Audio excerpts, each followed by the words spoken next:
भारत और चीन के बीच में ट्रेड रिलेशन के 70 साल पूरे हो गए। बीते सालों में भारत चीन संबंधों में कुछ मामूली टकरावों के बावजूद रिश्तों में मजबूती देखी गई है।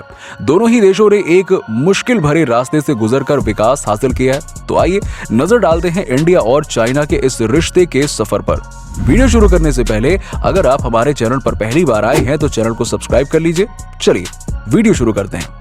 क्या आप जानते हैं कि भारत अपने रोजाना की जरूरत का 80% सामान चीन से मंगवाता है?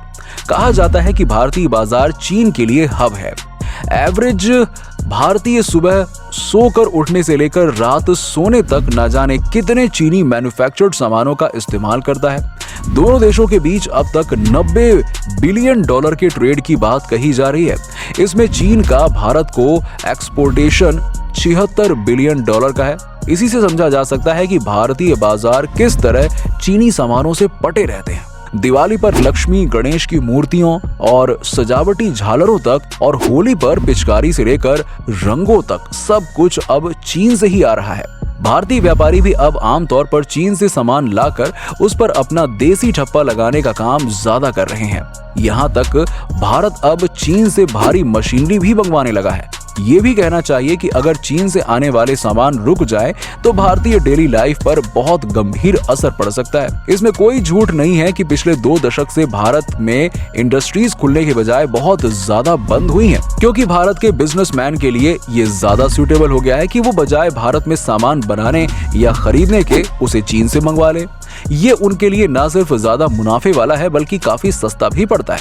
आइए जानते हैं कि चीन से भारत में आने वाले और सबसे ज्यादा खपत होने वाले सामान कौन से हैं। नंबर 1, इलेक्ट्रॉनिक सामान और डिवाइस। बड़े पैमाने पर smartphone, TV kit, display board, SD card, memory card, laptop, pen drive, sound recorders के साथ ही एलईडी बोर्ड चीन से भारत आते हैं।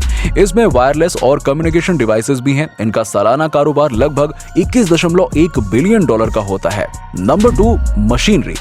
पहले भारत में आमतौर पर मशीनरी सामान जर्मनी, फ्रांस और यूरोपीय देशों से आते थे, लेकिन अब वो ज्यादातर चीन से आते हैं। इसमें हर तरह की मशीनों और मशीनों से जुड़े सामान, रेल के सामान, nuclear reactor, boiler, power generation device और मशीनरी पार्ट शामिल हैं। इसमें व्हीकल और कार एक्सेसरीज भी शामिल हैं। Number 3, organic chemicals. हर तरह के ऑर्गेनिक केमिकल्स और उनके एलिमेंट्स, खाद और खाद से जुड़े एलिमेंट्स शामिल हैं।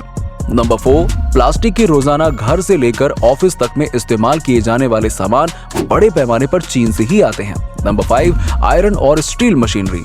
स्टील के साथ लोहे से बनी बड़ी से छोटी मशीनरी सब कुछ पिछले कुछ सालों में बड़े पैमाने पर चीन से आने लगी है। नंबर 6, चश्मे, मेडिकल और सर्जिकल डिवाइसेस। सस्ते मेडिकल डिवाइसेस और ऑपरेशन थिएटर में इस्तेमाल होने वाली डिवाइसेस और चीजें पहले यूरोप और अमेरिका से आते थे, लेकिन अब उसमें बड़ी संख्या में ऐसे सामान पड़ोसी देश चीन से आते हैं। Number 7, furniture. बाजार में जितने फर्नीचर अब नजर आते हैं वो सभी चीन से आ रहे हैं। इनमें सस्ते से लेकर महंगे सामान भी हैं। अब बहुत से भारतीय जब अपने लग्जरी घर बनवा रहे होते हैं तो फर्नीचर के लिए चीन जाकर उनके ऑर्डर देकर आते हैं। नंबर 8, खेल के सामान और गेमिंग डिवाइसेस। नंबर 9, खिलौने और नंबर 10, जूते चप्पल। चूंकि भारत का कंज्यूमर अब जरूरत से ज्यादा ही चीन के सामानों पर डिपेंडेंट हो गया है, इसीलिए ये सोचना वाकई मुश्किल है कि अगर चीन से आने वाले सामानों पर पूरी तरह से रोक लगा दी जाए तो क्या होगा।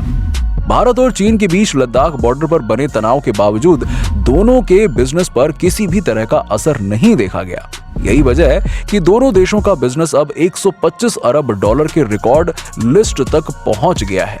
इस दौरान भारत का बिजनेस घटा भी है, लेकिन फिर से बढ़कर 69 अरब डॉलर हो गया है। बिजनेस आंकड़ों के मुताबिक चीन का भारत के साथ अब तक का टोटल बिजनेस 125.66 अरब डॉलर का रहा है। इसमें पिछले साल चीन से भारत का इंपोर्ट 74.92 अरब डॉलर का हुआ था। आंकड़ों के मुताबिक साल 2020 में भारत और चीन के बीच दोनों तरफ से होने वाला ट्रेड 5.64% घटकर 87.65 अरब डॉलर का रह गया है। इससे पिछले साल ये आंकड़ा 92.89 अरब डॉलर का था। एग्रीकल्चर फील्ड में चीनी, सोयाबीन तेल और सब्जियों और तेल के एक्सपोर्टेशन में अच्छी इंक्रीजमेंट दर्ज की गई है।